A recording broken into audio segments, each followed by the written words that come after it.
morning, Burnside. Welcome to Burnside Today News. I'm Mrs. Will. I'm Mr. Will. I'm Mr. Will. Welcome to the news. Happy Friday. Thanks for tuning in, even though we have no school today. Lucky. They are lucky. I wish I didn't have school today, but I do have to work, unfortunately. Today and Monday. Oofta. All right. Yesterday was beach day, and it was awesome to see your flip grids. It was. By 4 p.m. we had 146 responses. Which is so cool and so many, so thanks for participating. We're going to do it 4 more times this year. So we'll do it for F Day, where you'll wear your favorite color. I Day for interesting fact. J Day for jokes. Make sure that they're school appropriate. Of course, always school appropriate. And then we'll do one towards the end of the year for W Wacky Hair Day. So that'll be a fun one to see. Oh, no, it's at the end of the year, not now. Oh, I'm sorry. All right, and do you know what today is? Craft Day. Today is craft day. So the reason we're standing on our porch, I wanted to show you a few crafts. So Miss Wycheck, a 4th grade teacher, she made this sign, and I made this sign with Mrs. Jensen and Miss Wycheck and Mrs. Mitchell. There was a bunch of teachers. We have students who draw fun things, so you can do that. You could make a keychain like a student has done. You can make bracelets. So really craft day is just have fun, Or be creative. If you're like Mr. Will, I don't do crafts, but we build aircrafts in my class, but not this year. I'll give you some directions to make a paper airplane, an aircraft. I bet I can make a better paper airplane than you. Not a chance. No, someone taught me what you do to the edge, to the Not tip. a chance, no. Okay, we'll have to test that out someday. All right, well, today for craft day, we have a couple of things. At the very end of the news, Mr. Kraft is reading you a read aloud.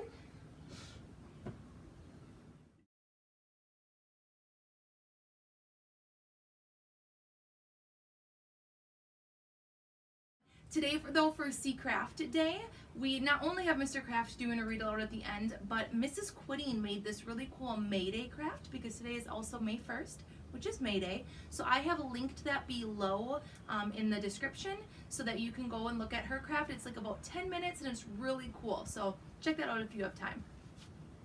All right, we have something special coming up on Monday. Do you remember what it is? Let me rake my brain.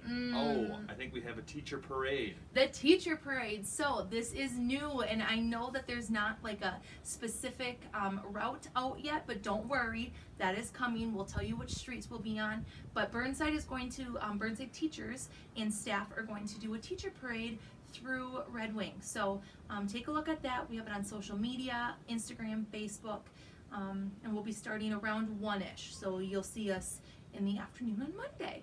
And then last but not least, today's Friday, so you know what that means. Critter Corner! Today there's a funny thing though. What do they have to look for? A mispronunciation. Yes, yeah. Miss Levine, she's like, Mrs. Will, I said something wrong in there. Do you want me to re-record it? I just said something incorrectly. And I'm like, no. And she goes, let's have them look for the error. So, can you spot the error when you're watching the Critter Corner and try to figure it out? She's not the only one that makes errors when they speak. I make them all the time in my read aloud, so, and the words are there for me to say, so. Yeah, right? I know. It happens to the best of us. Well, I think that's it. We hope you have a wonderful Friday. And we will see you on Monday. Yes, make sure you tune back in on Monday, even though you have no school. You can sleep in, watch it in the afternoon, but check us out. Bye. Bye, you guys.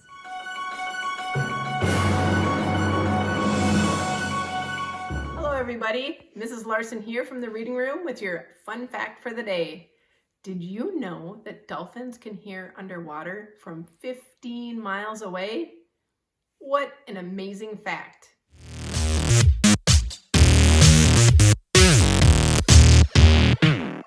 Hello, Burnside friends. Mrs. Cody here. I have a really good joke for you. I think you're going to like it. Are you ready? Here we go. Okay, here's a joke. What kind of key does not unlock any door?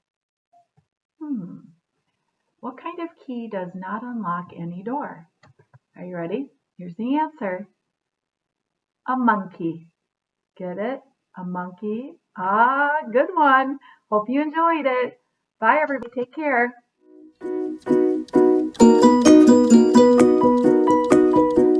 Hello, boys and girls. Good to see you. Hey, we have some birthdays to celebrate. Woo woo!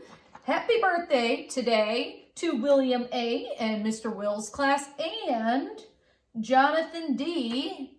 in Miss Elber's class. Now, tomorrow we have some birthdays. Tomorrow, happy birthday to Anthony E. in Miss Tepley's class and to Derek G. in Miss Barati's class. We also have a half birthday tomorrow for Aiden R. in Miss Helder's class. And on Sunday, we have a half birthday to celebrate. That is Olivia Y. in Mr. Franti's class. Have an awesome birthday. Woohoo! Have a good day. Hey everybody, this is a crested gecko. Hi everybody.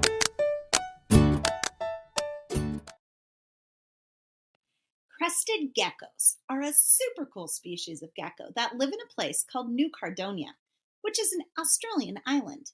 They are built for this place. They have sticky toes that grab onto the leaves as they jump from treetop to treetop, keeping them from falling over 100 feet to the forest floor below. Crested geckos are an animal of prey, meaning they are always aware of their surroundings and are ready to escape the claws of a predator at any second. The crested gecko has adapted well to being prey. If a predator like a bird grabs onto their tail, pulling them into the air, they'll drop their tail, letting them fall onto the tree canopy below to safety. Once the tail is dropped, it will wiggle like a worm to keep the predator interested while the gecko runs off to safety. But birds and mammals aren't the only predator of the crested gecko. Their largest threat in the wild is the fire ant. Who knew? Once the gecko is safely on the tree, it holds on with its toes, which are covered in microscopic hairs, making them sticky so they can hold on. Crested geckos feed on the rotting fruit high up in the trees. They also feed on the bugs, also trying to grab a snack off the fruit too. They don't have teeth, but they make up for it with a strong bite. They grab on and they don't let go.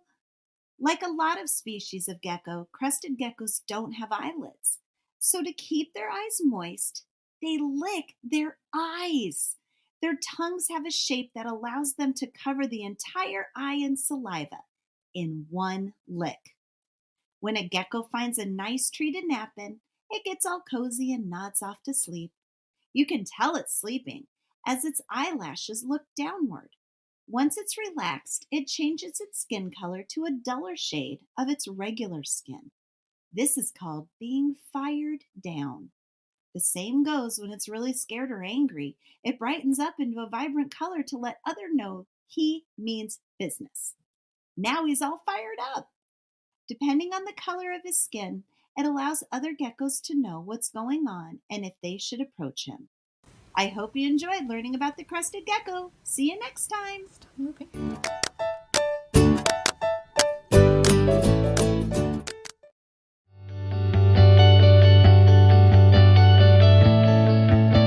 Our inspirational quote today comes from Luna Lovegood. Being different isn't a bad thing. It means you're brave enough to be yourself. Thanks for tuning in for another episode of Burnside today. Get outside and enjoy some fresh air this weekend, and we will see you all on Monday.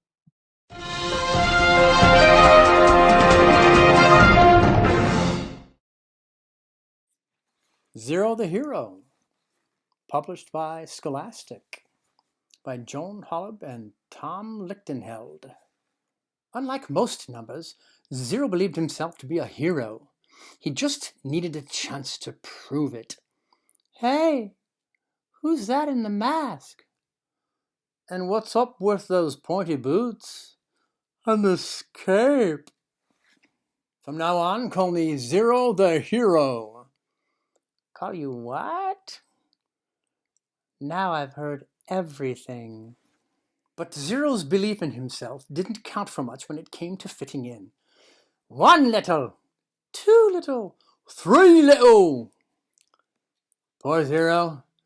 He's always getting left out of our games. Well, tough noogies. He's not a counting number, so he can't play. Get a move on, will ya, number 6? I can't go until you do. I can hardly wait till I get to sing, "Hey, little!" True, you really can't count a 0 number of anything. In order to amount to anything, 0 had to stand in the shadow of others more glamorous than he was. Yes, it's true, I'm number 1. The number everyone wants to be.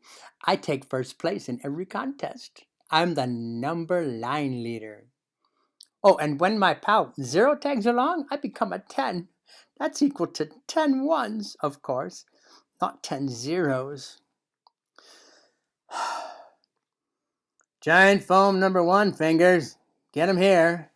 Occasionally, he was mistaken for various circular objects, seemingly at random. Some days it really got to him. Hey, are you a Fruit Loop? I love those. No, I'm 0, the hero. Yeah, I don't think so. Are you a donut? No. I've got it. You're the letter O. No. How many times do I have to tell you? 6. Grr. 0 does not equal a donut. The same thing happened with subtraction. In their frustration, some numbers were unkind. How come I'm called a difference if I don't look any different? Yoo-hoo! Me again! You're so zilch. Am I boring you? Hello? What are you good for? Nothing here. Let's go home. Hey, diddly squat. Anyway, I figure it. Me take away nothing equals me, right? Am I right? Am I? I hope I have better luck on the next page. Turns out, 0 stunk even more at division. So badly, in fact, that other numbers simply refused to be divided by him at all. Sorry, I can't be divided by nothing. What will be the point? Oh, come on. What if I let you be the divisor instead? Still, his belief in his wonderfulness persisted. Then one day, during multiplication, it was discovered that any number times 0 equals, you guessed it, 0. I apologize 100% for what I'm about to do to you. It's nothing personal. Here I am, another product of 0 times anything. I shall return. Fearing extinction, the others ran from him. Who could blame them? Hey, where's everybody going? Run for your lives! Good thing I've got 9 of them. Don't go near the times tables if 0's around, or you'll be toast. Burnt toast. So, I like a toast. As the others scurried away, 0 had a horrible realization. A real superhero wouldn't multiply his friends into nothingness. That's the kind of stuff only an evil villain would do. Could it be that he wasn't a hero at all? The thought gave 0 a hollow feeling inside. His confidence shaken, he tucked himself tight and rolled away, heading for infinity or oblivion, whichever came first. The counting numbers didn't even notice 0 was gone. As you can see, I've got these 5 apples, and I've got 2 bananas here. Yum, fruit salad. That is, until they encountered unexpected story problems. And I've got 3 oranges. I think we know how much fruit we have altogether. Yes, but without 0, I wouldn't be able to solve this problem. He needs to stand here to help me make 10. This place reserved for 0. To take their minds off their problems, they tried playing a game of round-off, but this proved impossible without 0. This is no fun. Yeah, without 0, we can't round down to 10. And we can't round up to 30. Go figure. Say, I've been wondering, is that a tutu you're wearing? Game over. No question, the counting numbers were missing their friend. We feel so odd without Zero around. He was such a sweet nothing. Okay, so he wasn't totally worthless. The day I met him, I was one lucky 7. He made me feel like I was on cloud 9. I miss Zero twice as much as anyone else. 2, 4, 6, 8. Who did we not appreciate? I know I teased him, but it feels like there's a hole in my heart now that he's gone. We miss Zero even more. After all, he was one of us. The Even Club. Don't even think about it if you're odd. In fact, they were so busy missing him that they didn't even notice they were being surrounded. You know, I never told Zero, but I'm often mistaken for the letter S. Some confuse me with the letter Z, as in zero. If I stand too still, I can be mistaken for a pickle.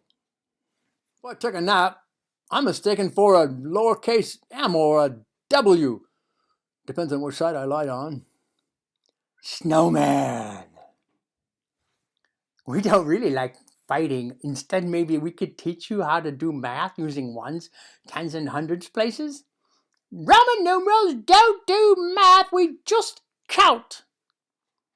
Hey, aren't you the letter V? Wipe out! 1, 2, 3, 4, 5, 6, 7, 8, and 9 were tossed into the gladiator ring. Almost time! Gladiator ring? No way. I know a clock when I see one. The Roman soldiers were counting the minutes until they'd attack. It was a time of darkness and despair. Looks like our days are numbered. Despair, yes, but it's really not all that dark. Attack it! XXVI! Sharp! So it takes 4 of you to do my job? From far away, Zero heard his pals call for help. This is a job for Zero the hero, he thought. Help! Faster than a speeding donut, Zero zoomed to the rescue. Hey, look up in the air! It's a flying bagel! I missed my missing chariot wheel. A giant Cheerio, maybe? Release the numbers or else, Zero told the Romans. Or else what? The Romans replied. Or else I will unleash a force greater than you can imagine, the power of nothing. Go ahead, said the Romans. We're not afraid of nothing.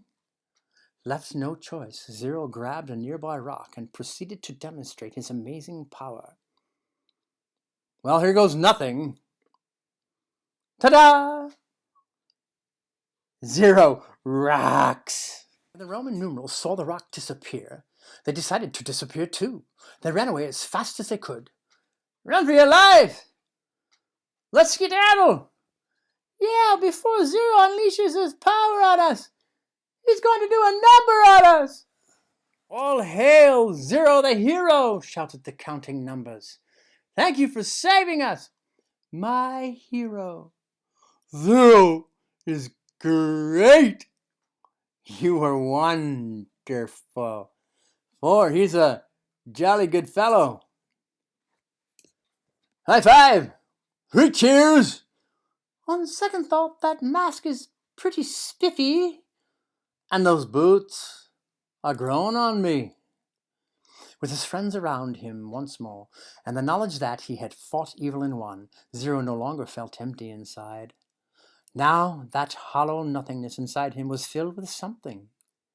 And that something was joy.